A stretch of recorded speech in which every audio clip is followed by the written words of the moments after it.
Class 10th का exercise 2.1 में हम लोग को एक ही क्वेश्चन दिया गया है। एक ही क्वेश्चन को हम लोग को सोल्व करना है।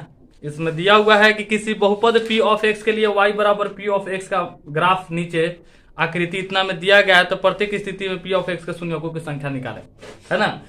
प्रत्येक स्थिति में जितना भी सारा, इसमें देखेंगे एक नंबर क्वेश्चन में, एक नंबर जो क्वेश्चन है इसमें 6 को क्वेश्चन दिया हुआ है, 6 को ग्राफ दिया हुआ है। इसी ग्राफ को देख करके p ऑफ x का वैल्यू हम लोग को, यानी कि शून्यकों की संख्या इसमें हम लोग को निकालना है। तो शून्यकों की संख्या p ऑफ x का कह रहा है, किसका कह रहा है? p ऑफ x का। समझ जाइए, जब p ऑफ y का कहेगा तो समझ जाइए कि y कौन है? हमारा ऊर्ध्वाधर है, जो कि ग्राफ के बारे में हम लोग पूरा प्रारूप जो है कि पढ़ चुके हैं। ग्राफ का क्या क्या होता है? क्षैतिज रेखा होता है, ऊर्ध्वाधर रेखा होता है, कितने पाद बिंदु से बनता है ना। ये सारे चीज जो है कि ग्राफ के बारे में हम लोग पढ़ चुके हैं पहले ही। लेकिन इसमें एक दो रेखा है ना, एक क्षैतिज रेखा है, एक ऊर्ध्वाधर रेखा है, जिसमें p ऑफ x कह रहा है और p ऑफ y कहता, तो हम लोग ऊर्ध्वाधर रेखा में देखते हैं जो y अक्ष है, यानी कि y अक्ष है। यहाँ पे सीधा जो खींचा गया है ये उसको y अक्ष कहते हैं, और ऐसे समतल में है इसको x अक्ष कहते हैं।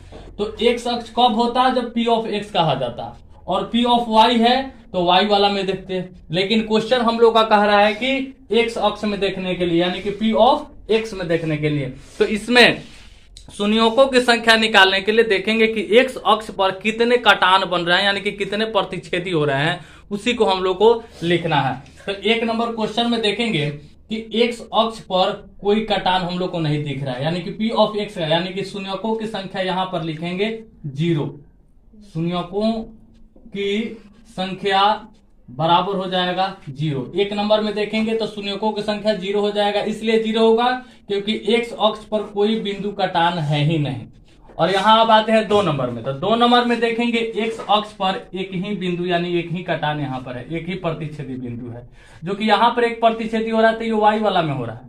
तो y वाला को हमको नहीं लिखना है, ओनली x वाला को लिखना है। तो x पर जो है कि एक ही बिंदु प्रतिच्छेद हो रहा है और एक ही हो रहा है, तो जिसके कारण यहाँ पर शून्यकों की संख्या 1 हो जाएगा। यहाँ पर लिखेंगे शून्यकों की संख्या बराबर हो जाएगा 1, यानी यहाँ पर 1 हो जाएगा। और यहाँ 3 नंबर में देखेंगे, जितना भी सारा फिगर दिया हुआ है ना, ग्राफ दिया हुआ है, सारे ग्राफ्स में जो है कि ओनली x का ही शून्यक निकालना है, y का नहीं निकालना है। तो इसमें अब 3 नंबर में देखेंगे तो 3 नंबर में शून्यकों की संख्या क्या हो जाएगा?